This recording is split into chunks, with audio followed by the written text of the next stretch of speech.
she's small enough to use it as a nest. And her eggs are safe from larger predators up here. But as soon as they hatch, her 8 little ducklings must make it to the pond to feed. It's a difficult journey.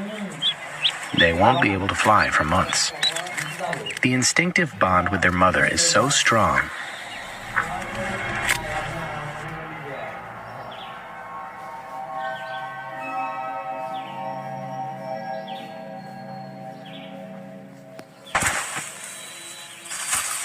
Ducklings are born with soft, flexible bones.